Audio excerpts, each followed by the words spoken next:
Thank you very much, Nicole. And I want to bring up now the next speaker. I'm running for the New York State Senate, Kareem. Thank you.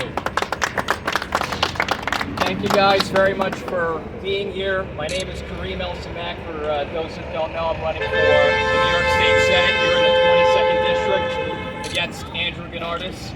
And I'd like to start off by reminding our elected officials that history repeats itself. When it comes to public safety, history repeats itself. In the 1970s, New York City used to be called Fear City, and we're on track to reincarnating Fear City. And it's unbelievable to me. Just yesterday, the NYPD, our great friends at the NYPD, they went out, did their jobs, arrested 4 individuals with illegal loaded firearms. And a few hours later, what did they do? They let them out. They let them out. We're complaining about gun violence, we're complaining about violent crimes, but at the same time, we're letting people out hours after we arrest them. These are violent criminals. They have illegal guns. They want to harm people. And it has, honestly, it's not even just about the guns. It's about knives. They could come out and do just as much damage with a knife and a bat and a car and a fist. And it's really unbelievable. It's a real shame. This is the greatest city in the world. They named it New York twice for a reason. And here we are. Asian hate crimes are through the roof. Anti-Semitic hate crimes are through the roof. Everything's through the roof. And our elected officials are sleeping in Albany. They're not standing up and doing the right thing. This bail reform maybe started off in the right area. Maybe their hearts at the beginning, they wanted to do the right thing, but it spiraled out of control, because that's kind of what happens in Albany, unfortunately. And here we are. People are having to suffer. Our citizens are being slaughtered. Our subways are no longer safe. Our communities and our neighborhoods that typically don't see crime are no longer safe. And it's unacceptable. Our elected officials need to wake up. They really do. Before, we end up back in the 1970s. And honestly, we're practically there. So shame on them. It's time to wake up. And I encourage all of you, think about your family members. Think about the people that are being killed, and imagine, I hate to say it, but imagine your family members or yourselves in that position. It's terrible. And remember that come November, we've got very strong and dynamic people surrounding us. Chairman Gora has done a phenomenal job at sourcing and selecting and vetting some very talented candidates. We want to get New York back on track, so please keep us in mind come November. And hold your elected officials accountable. This is about life and death. Without our safety, we have nothing. If somebody pushes you in front of a train or attacks you with a cleaver, you have nothing. You're gone. It's over. So thank you very much. Please keep us in mind for November. Thank you very much, Kareem. The next speaker I'd like to bring up is New York State Assembly candidate Dimitri Google. Hello. I'd like to continue saying the same thing that my colleagues have. Crime in this city has gotten so out of hand, people are afraid to leave their homes. They sit and wait until something better can happen. They sit and wait until they're protected when they go to a store, take a subway, or go for a stroll around the neighborhood.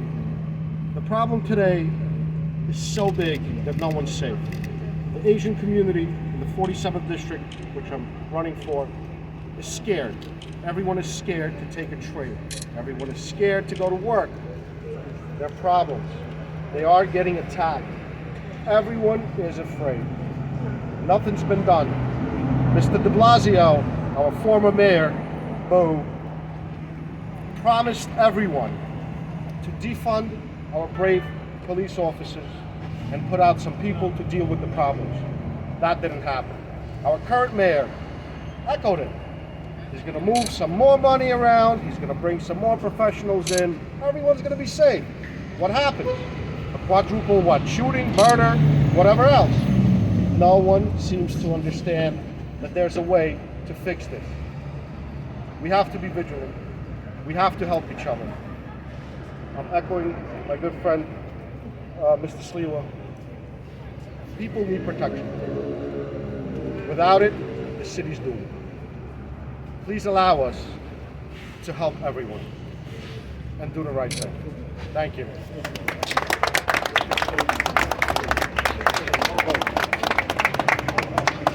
Thank you. Thank you very much, Dimitri. And for our last and final speaker, certainly not least, I'd like to bring up another New York State Assembly candidate running, Alec Procrastin.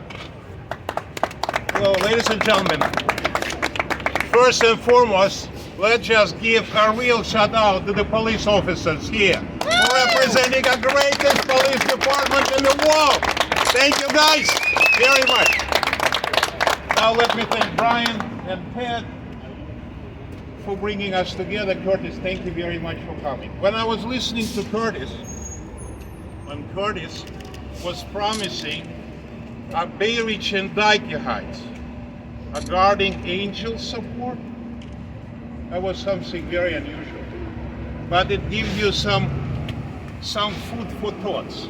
If Bay Ridge and Dyke Heights need guardian angels now, what about the rest of the city? I remember beginning of 2000s when Curtis was helping me and other activists in Coney Island area. That was understandable at that time. And he's done a lot with guardian angels. Coney Island is a bit different now. But today we need guardian angels in Bay Ridge and Dyke Heights. That's what's going on. Look what happened. Look what happened to this city. I came here in 1989. At that time, it was not the safest city in the world. It was not. But then 2 decades of great mayors, Rudy Giuliani and Michael Bloomberg.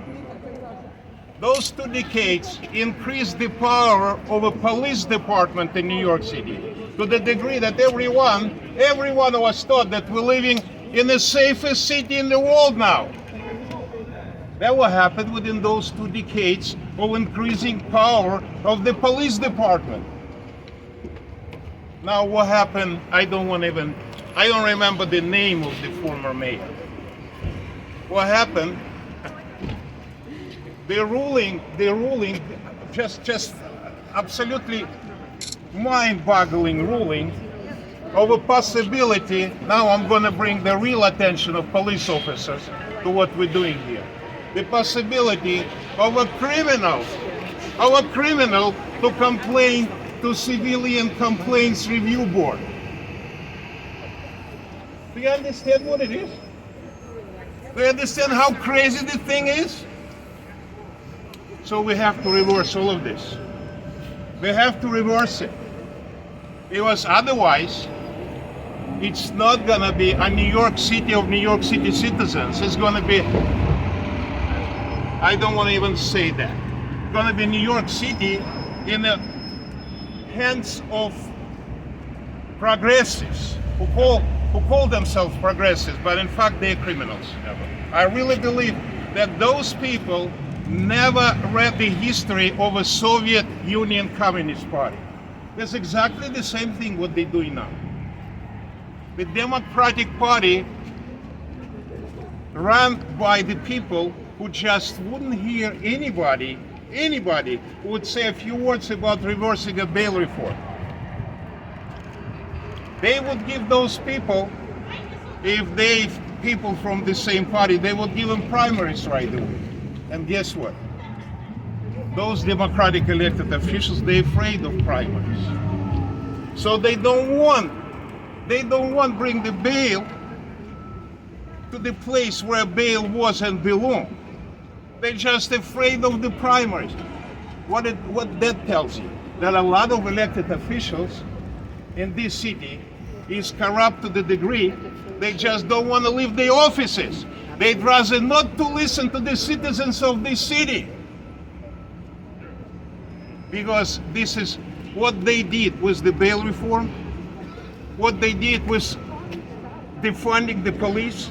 It's in total disconnect with almost every person in the city. You just go on the street and ask them, do you support defund the police?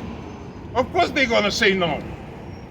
85% of them. So those people in the offices now, they totally disconnect with reality, and they totally disconnect with the desire of the citizens of New York City. They have to be out. That's why you have great people here who are ready to take over. People who won't care about the title. They care about New York City.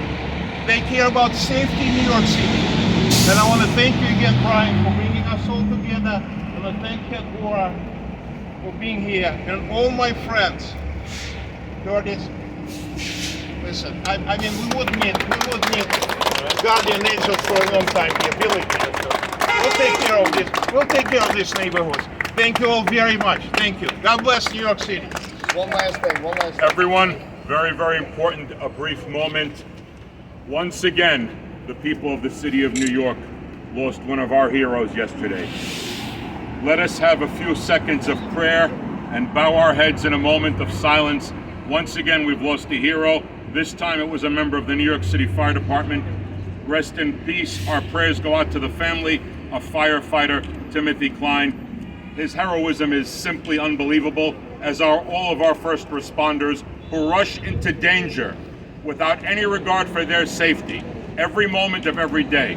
Firefighter Klein, we lift our heads up to the heavens and pray for you and your family. May you rest in peace. Thank you for your sacrifice.